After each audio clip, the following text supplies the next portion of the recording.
pessoal, muito bom dia. Aqui quem fala é Nicolas Farto, responsável pela área de renda variável da Vertic Invest, falando para o nosso Morning Call de hoje, segunda-feira, dia 10 de julho de 2023.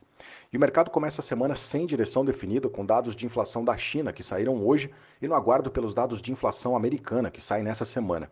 Lá na Ásia, semana passada teve destaque para os indicadores de atividade da China que seguem sinalizando para um nível de atividade econômica mais baixa do que o esperado.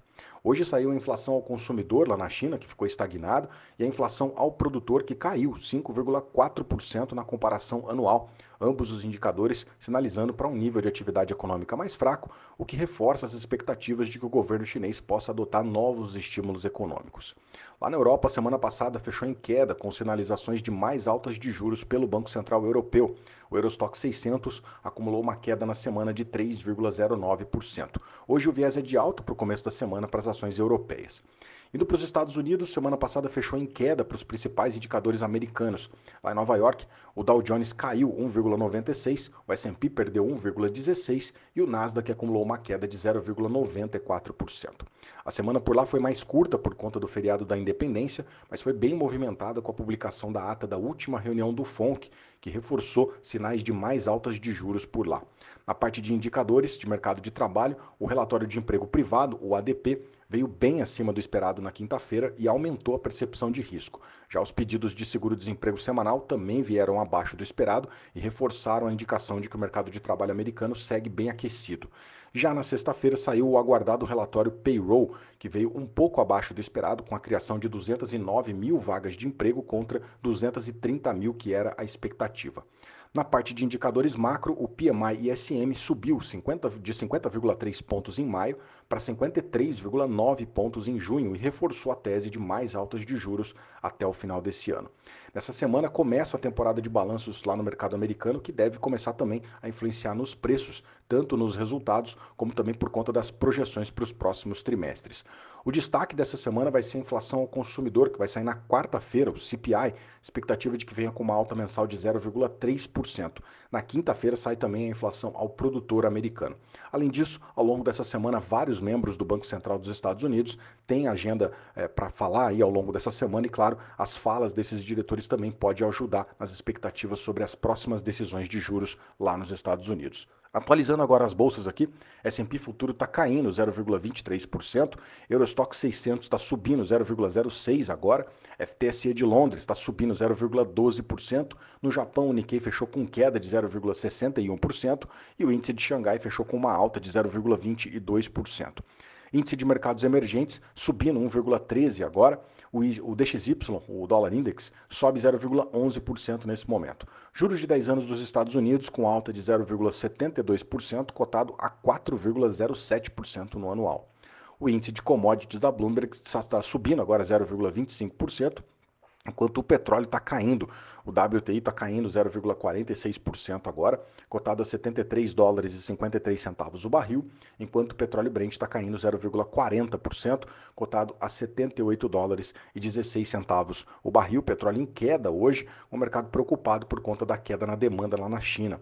O minério de ferro também foi bastante afetado pela percepção de queda de atividade lá na China e fechou hoje com uma queda lá em Dalian de 3,46%, ficou cotado aos 109 dólares e 98 centavos a tonelada do minério de ferro lá em Dalian.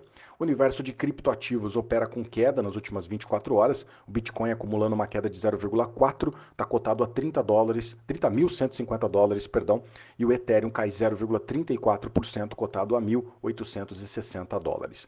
Por aqui, o Ibovespa acumulou uma alta na semana passada de 0,69%, fechou cotado aos 118.898 pontos. O dólar na semana acumulou uma alta de 1,8%, fechou aos R$ 4,87. Já os juros para janeiro de 31 caiu um pouco, queda de 4 pontos base, fechando nos 10,84% anualizado. Na parte de indicadores locais, produção industrial aqui registrou um leve aumento de 0,3% na comparação entre maio e abril, e o grande destaque da semana foi a pauta política, que teve foco total na reforma tributária, que acabou aprovada em tempo recorde.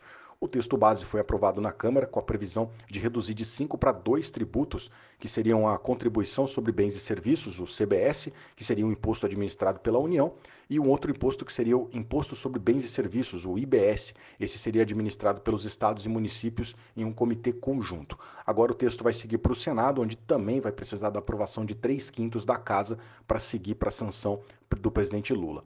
Ainda na pauta política também foi aprovado lá na Câmara o PL do CARF, que devolve para o governo o voto de Minerva no caso de litígios tributários, que deve aumentar a arrecadação do governo.